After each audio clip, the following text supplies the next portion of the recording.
বিশ্বের সবচেয়ে জনপ্রিয় নেতা, ভারতবর্ষের যশস্বী প্রধানমন্ত্রী এবং যার হাত ধরে সিটি অফ জয় এই কল্লোলিনী তিলোত্তমা কলকাতার তথা পশ্চিমবঙ্গে যোগ কামস টু হোম, যোগ বঙ্গে ফিরে এলো, সেই মাননীয় নরেন্দ্র মোদীজিকে 11 কোটি পশ্চিমবঙ্গবাসীর পক্ষ থেকে, রাজ্য সরকারের পক্ষ থেকে হৃদয় থেকে স্বাগত, অভিনন্দন, শ্রদ্ধা, কৃতজ্ঞতা এবং প্রণাম নিবেদন করছি।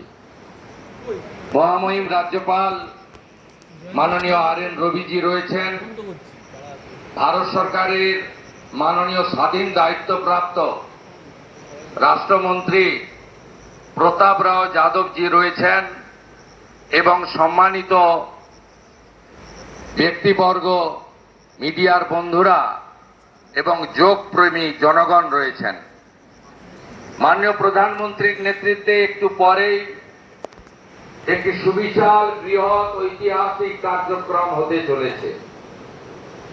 ইতিমধ্যে এই কার্যক্রমের আজকে যে আন্তর্জাতিক যোগা দিবস, যা মাননীয় প্রধানমন্ত্রী গোটা পৃথিবীতে ছড়িয়ে দিয়েছেন, আমাদের পশ্চিমবঙ্গে এতদিন এর সঙ্গে রাজ্য সরকার বা সরকারি উদ্যোগ যুক্ত ছিল না। কারণ আমাদের অজানা, আমি সে কথা বলতেও চাই না এই সুপ্রভাতে, কিন্তু আমরা মনে করি পশ্চিমবাংলার জনতা জনার্দন তারা যে ঐতিহাসিক সিদ্ধান্ত নিয়েছেন, যার ফলশ্রুতিতে এবারে বন্দে যোগ, যোগ পূজা পশ্চিমবঙ্গে সর্বত্র হচ্ছে। ইতিমধ্যে প্রায় 2,57,000 রেজিস্ট্রেশন হয়েছে, যেখানে বিভিন্ন সংগঠন এবং প্রতিষ্ঠান এই যোগে পার্টিসিপেট করছে। আমার বিশ্বাস আজকে পশ্চিমবঙ্গে গোটা রাজ্যে দার্জিলিং থেকে দীঘা, কোচবিহার থেকে কাকদ্বীপ, কোটিরও বেশি মানুষ এই যোগ উৎসবে অংশগ্রহণ করবেন। আর কলকাতা বিগত দিনের সব রেকর্ড ভেঙে লক্ষ লক্ষ মানুষ যোগে অংশগ্রহণ করবেন। আমি কথা বাড়াবো না, শুধু একটা কথাই বলবো।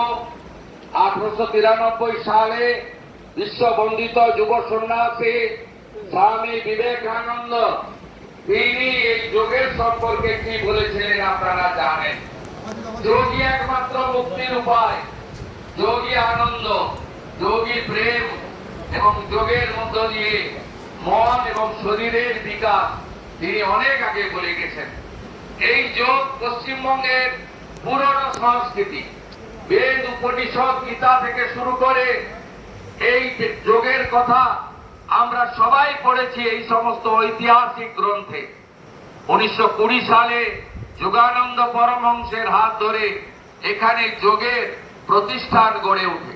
তার ভাই বিষ্ণুচরণ ঘোষ 1923 সালে এখানে যোগ প্রতিষ্ঠান গড়ে তুলেছিলেন।